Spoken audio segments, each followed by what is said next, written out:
morning, everybody. Good morning, Lagos. Good morning, world.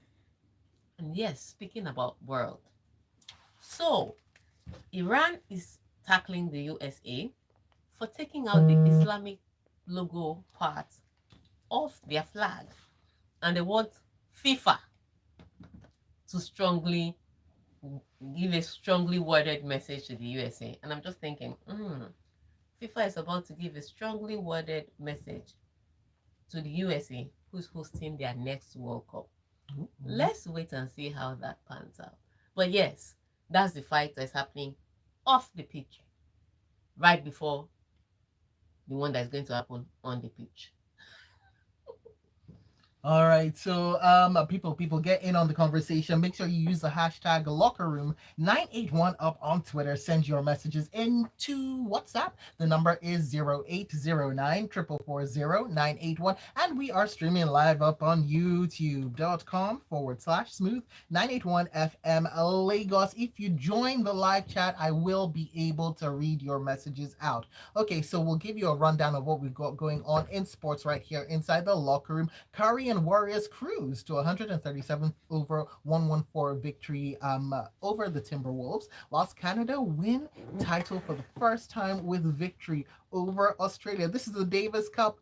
Woohoo! Flick credits Germany's mentality after World Cup draw with Spain, and Morocco coach hails fighting spirit and passionate crowd, whilst Rashford says criticism of England unwarranted, and fouling Neymar has to stop, says Brazil's coach Tite, whilst Uruguay is wary of Portugal but hope to repeat their 2018 feat. And final, but not the least of the news, Russia may consider switching to Asian Football Federation. Okay.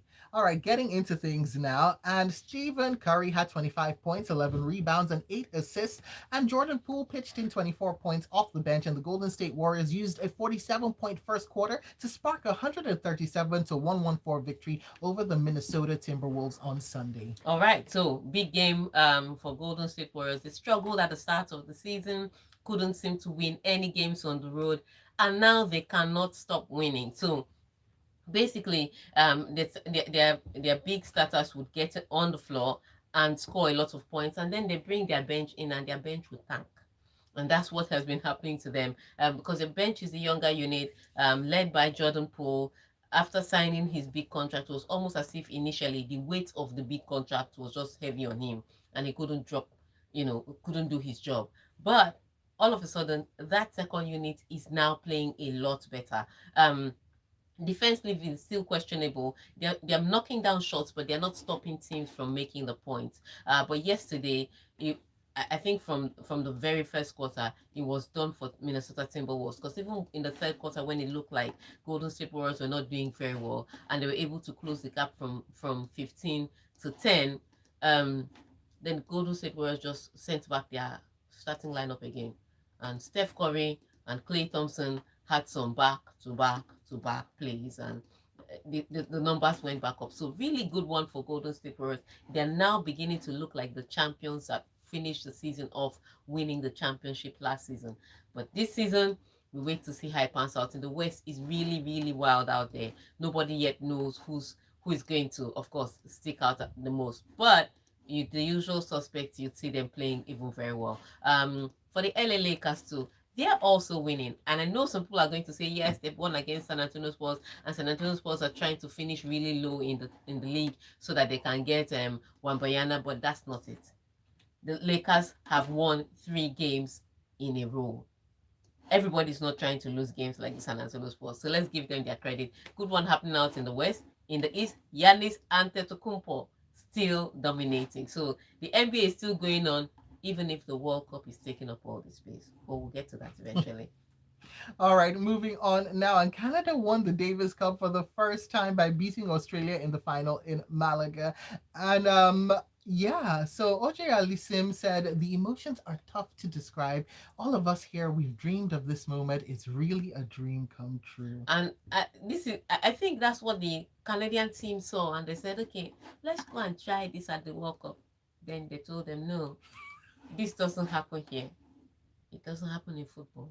It only happens in tennis. Celebrate your So Davis. rude, man. So rude. Celebrate your Davis Cup win and leave football out of it. But yes, it's been an awesome time for Canadian tennis, both on the men and the women's part of tennis. But what has become even more brilliant, the likes of Shapovalov and Felix Auger-Aliassime, who just left teenage years. Um, is what they're the ones carrying the Canadian team. So older players like Milos Raonic going on social media yesterday to say this is such an awesome job because they've tried to do it and they failed. And then these young guys that look like they don't have the discipline, that look like they're not ready yet, that look like they're supposed to be the future. Like, no, my moment is right now. And so it was these young guys that gave Canada its first win in Davis Cup. So congratulations to Canada. The minute Chapovalov and Auger-Aliassime won their match, there was no need for the doubles. It was over. Mm. Goodbye and God bless. Meanwhile, LK Derek Baup on YouTube says this World Cup is World Cupping. These upsets are what we live for and why we love the game. Yeah, that's what people told Canada, you motivational speakers, and they scored one goal. The next thing they were slapped with four. That's not Poor fair. That's Canada. just rude. Poor Canada. All right, so Germany coach Hansi Flick credited his side's mentality after they came back to grab a crucial 1-all draw in their World Cup on a World Cup group game against Spain on Sunday. I never thought I'd saw this, but Germany is celebrating a draw. Ah, oh girl. And that's where the World Cup is See, World Cup in hell. after what happened to them, they will take what they, yes, it's all right. Humility is the name of the game now. I would say this. Okay, you're right. The World Cup is World Cup in really. Ah. After all the upsets, look, Germany are not hanging by a thread. They are hanging right now by Wi-Fi connection because the thread has Wait, cut. Wi-Fi connection in which country though? Oh, yeah, in our context. I'm speaking as Nigerian. Okay, sorry. So they're hanging by that. It's bad. It's really bad for the way they have struggled. I mean, they played a brilliant game in their first game. They're just not effective, which is what you'd say for the German side. Then they lose to Japan. And Japan plays the second game and then lose to Costa Rica. And everybody's like, if Costa Rica can beat Japan, how come Germany couldn't do it? Well, football is not mathematics. And then Germany scored up against Spain, who defeated Costa Rica by 7 goals. And it looked like it was going to be a tough one, especially when Spain scored first and looked like they were going to get a second and a third. But Germany just found a way to stay in it. And the truth of the matter is, they have survived elimination last night, but they are not guaranteed a spot in the last round of matches because their fate is not necessarily in their hands. Yes, should they beat Costa Rica, they still have to hope that Japan does not beat Spain. And Spain, they are very comfortable because if it comes down to goal difference, they scored 7 goals in the first game. They're all right. That's it. They're okay. They're going to go through anyhow. Whether you do a coin toss or they are going to go through. So that's where the situation is at. That's how tight that group is. So as much as Germany are hopeful that Japan will not defeat Spain, they should also know that by goal difference they're still out. So yeah, they're happy with this win and they're thinking that Costa Rica will be easy for the taking. But that's what Japan thought too. And we know how that game ended. So Germany, don't weep. Right. They have won only one game since they won the World Cup in 2014. Like nobody's their friend anymore. Is which curse was who No, just find the person. There's no curse. Oh, maybe it's Messi. I didn't say anything. And Ibrahim Hassan says football is a humbler, period.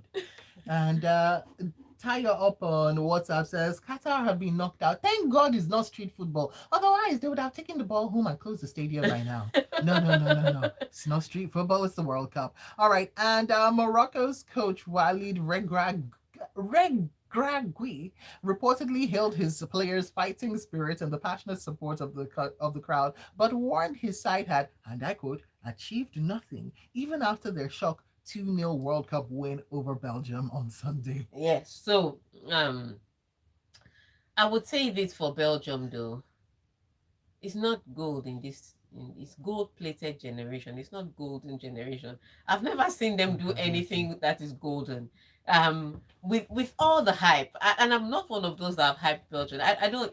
I've never really seen them as those that will come out to achieve. So this result, as stunning as it is in the world of football, it's not stunning to me. Especially as they are led by a guy called Roberto Martinez. This guy is just Di Matteo with nicer suits. That's who he is. There's no tactical depth to him that you say, okay, this is the coach, I'll make a difference with Belgium. They're going to struggle. And they came up against the Moroccan side that were determined to get something away from the game. And from the blast of the whistle, Morocco was on it. Are they the greatest footballing side you've ever seen? No, but they came at it with the style that they had, with the tactics that they had, and with their passion. And I think it was the fact that after they dominated the clear cut chances in the first half, Belgium came out in the second half and played exactly the same thing. There was no changes, there was no upping the tempo, there was no urgency, there were no substitutions that could be the X factor. Nothing happened. Martinez looked at the same first half that I looked at and said, well, we are all right. Let's rinse and repeat. Of course, Morocco was going to beat them. So it wasn't a shock. It was a horrible display. By Belgium, and the coach Martinez has come out to say that he thinks that is because Belgium were playing with the fear of losing. That's why they lost. Wow. I don't know what else to. I don't know if that's your. You should be fired. In fact, fire yourself. Oh, Fire yourself before the game. So you saw that your team were playing with the fear of losing, and you went in at halftime, and you still let that team come out the same way. You've not heard of halftime team talk.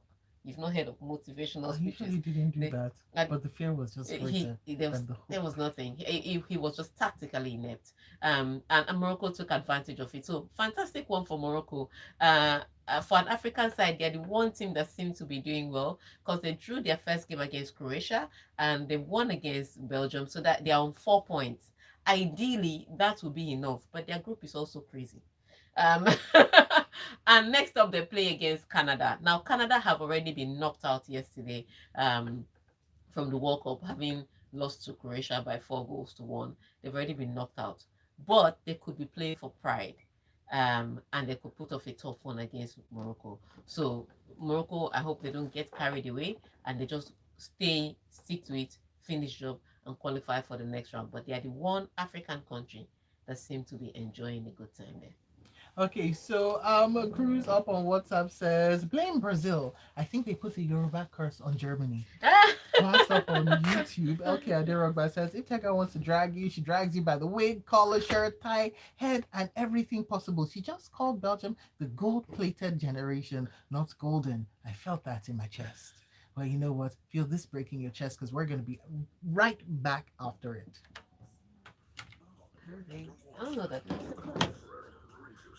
Hello, football I don't fans. care that The there's a biggest curse. football event is here. The Qatar 2022 World Cup, and BetKing has got you covered as always. Every World Cup is a chance for you to watch the highest level of football as the best players and international teams in the world do for the coveted World Cup trophy, and this will be no different. BetKing offers boosted odds that gives you the highest odds in the market. King's Combo, a combination of exciting markets with massive odds, accumulator bonus that gives up to 225% on your multiple selections. BetKing has also launched a World Cup hub where you can catch up on all the latest World Cup news, match This is previews, kind of cool. comprehensive team and player profiles, and even test your World Cup knowledge with the free-to-play games. Be sure to check it out on the BetKing website, betking.com. Are you still waiting? Go bet on your favorite teams and players to get that winning feeling on BetKing.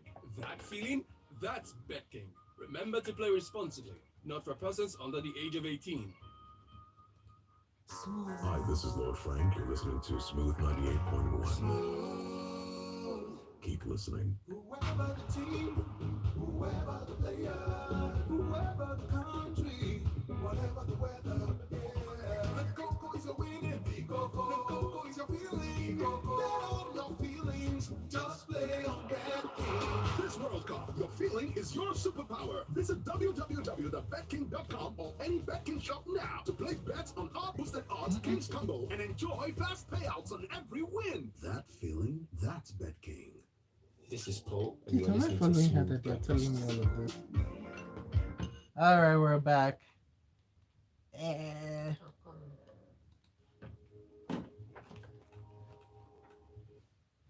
All right, people, we are back for more right here inside the locker room, going straight into the stories. Here we go. So, England forward Marcus Rashford says criticism of the team's performance in their nil-all draw against the United States on Friday is unjustified, and that fans just need to withhold their judgment until after their final group game against Wales. Well, yeah, you're right. You know, 1 minute they're the best team in the world because they won their game by 6 goals to 2, and then the next minute they're the worst team in the world because they drew against the USA.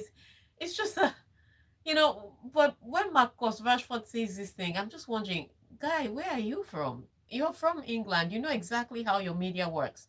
You know how they hype people and people think you are something else. And then, of course, when you lose, they're going to do the reverse in exactly the same passion. So I understand he's trying to say, please don't boo us. But hey, that's how you enjoyed your ride coming here. They hyped people into being the best team, and now they've taken their pound of flesh back. So I'm so sorry for them. But yes, the English team is always going to struggle. The criticism is heavy on Gareth Southgate, and some people have already decided to call Thomas Tuchel to stay on standby. That the German FA, the English FA will get to them, which is interesting because the English FA themselves have not come out to say we want a new coach. But the fans have already decided to tell Thomas Tuchel to wait in the wings. Look, we are the guy we want. Just wait for us. And Thomas Tuchel, of course, wouldn't mind. He has already indicated interest before, so I'm guessing that's where their own desires coming from. But yeah, it's a tough one being the English team. But they should just always think of the good reward. If they win, they become gods again. They should just the trick to it is do not lose. Guns with clay feet. Yeah, do not drop any points because the You minute you can drop grab you by points, your ankle and you start have throwing you problems. about. But I think, of course, against Wales, again on paper, against Wales, it should be an easy job. It should be an easy job. And should they even get 5 points, they will still qualify out of their group if they drew today's match with Wales. So they will still make it out of the group. Is the next round of 16 that is a tough round. So I don't think they should worry too much. I think they should focus on the game. Just try to beat Wales, which should be an easy job on paper. I keep saying this should be because this is what I said when I saw all the upsets that have been seen so far.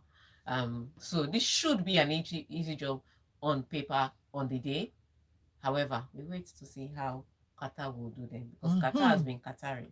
I have to say, all of these wins are sharp for Qatar. That's all I'm gonna say. So real quick, Tayo. I'm going to call your name many times. Tayo says Rashford and the English national team should still keep the engine running. The journey won't be long. Either way they go, it's coming home. Tayo, calm down. Big E from K2. In this World Cup, anybody can collect. I did not expect the Moroccan team to beat Belgium. Morocco will still beat Canada. Germany will never win the World Cup again after winning 2014, and England will beat Wales. Wow. So this is how you've done Germany. The way you're saying never. Forever and ever. You'll be shocked. 2026, they'll just go to America and win everything. That's how they are. They'll take 10 years break, come back with a bang. That's what they did in Germany 2014. doesn't like to lose. Yeah, they don't like to lose. Okay, and who is this? Mecca says, I felt really sorry for Calvin De Bruyne. He was just looping balls into the opposition's box. Bros forgot there's no Haaland in his team. Now they'll have it all out against Croatia that are in optimal form. I'm telling you.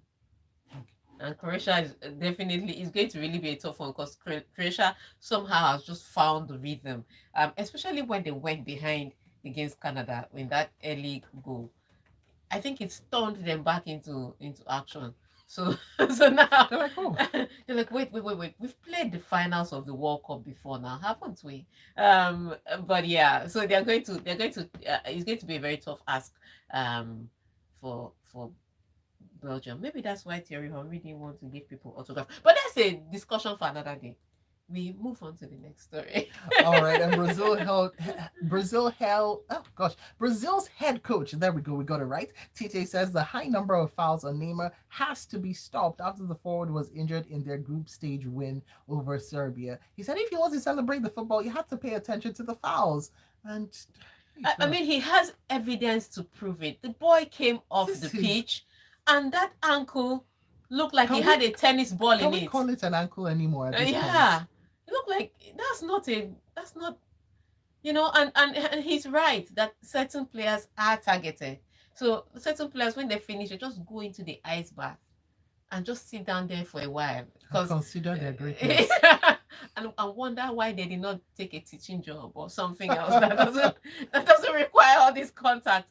But he does have a point. However, before you, I mean, if you told referees to start protecting all the big name players, that just becomes subjective. So the referees have to blow the whistle the same way they blow for everybody, and sometimes it may mean that, especially for players like Neymar, Somebody's that ankle just gets like to turned into an dribble people elephant just to leg. just to test a new skill. It's like Neymar wakes up in the morning and says, "Let me test this new skill I saw in my dream."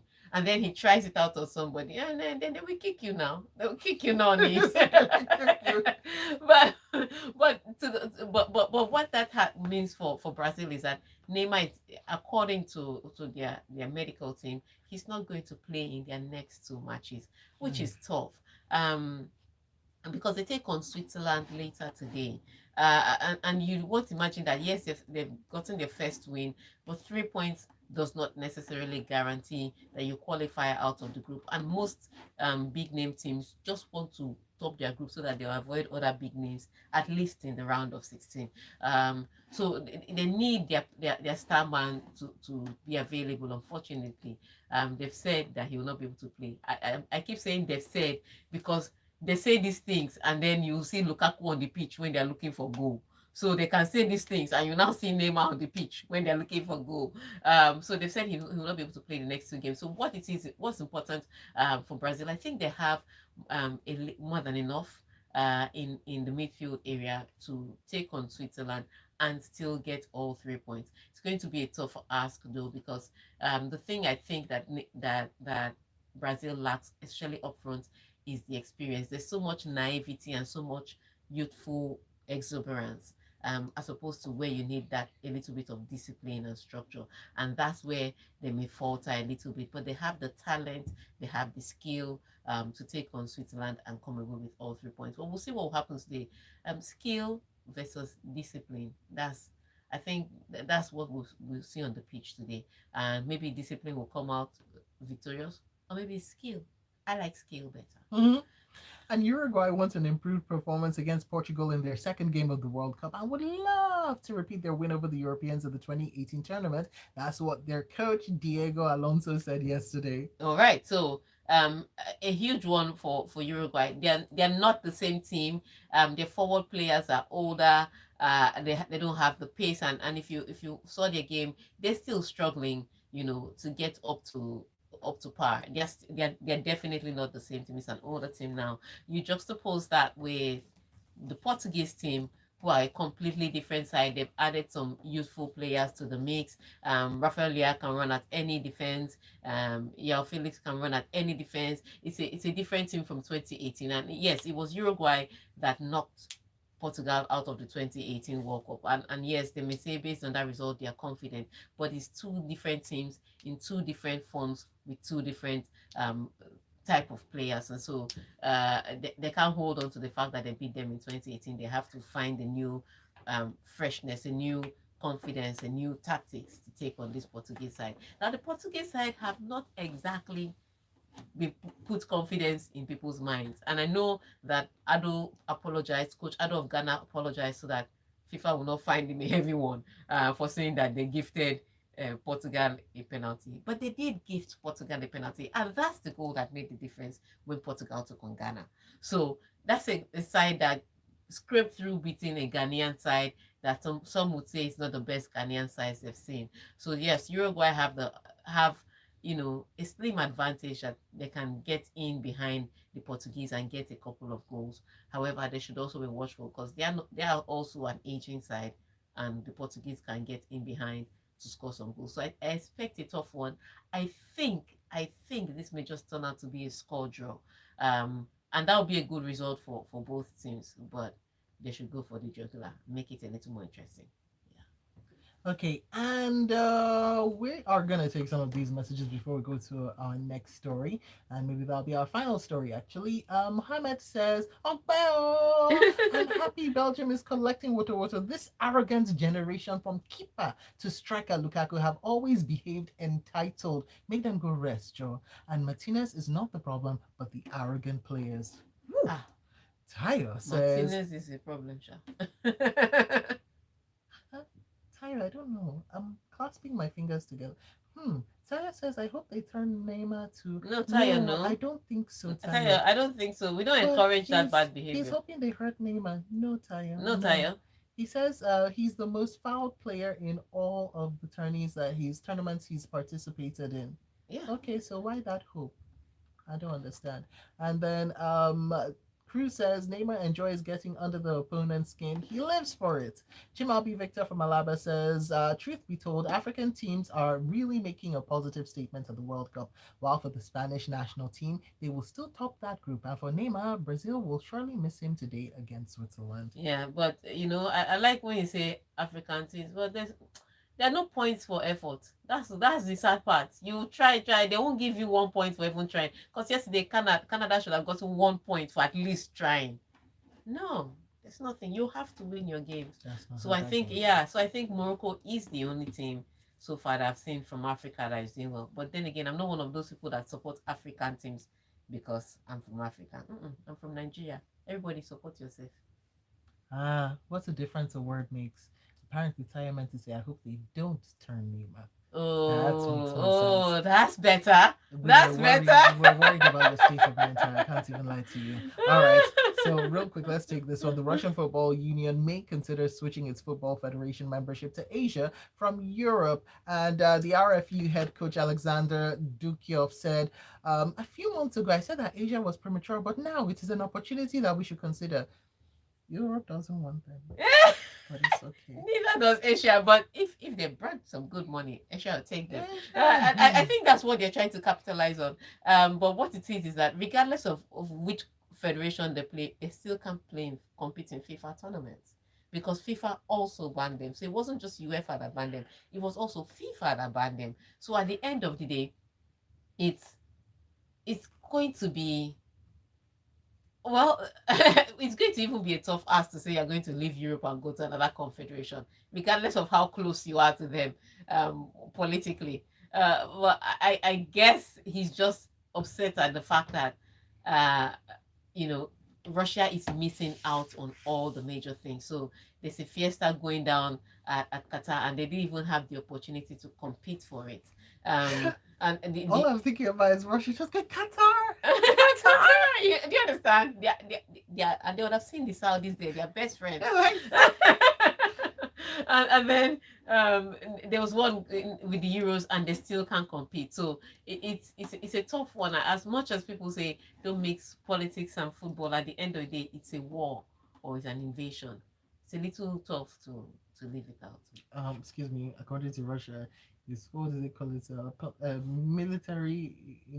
What did they call it? Military what? Something very, very just. Military. It's something okay. Self-defense. It's something very, very innocuous. I can't remember what they called it.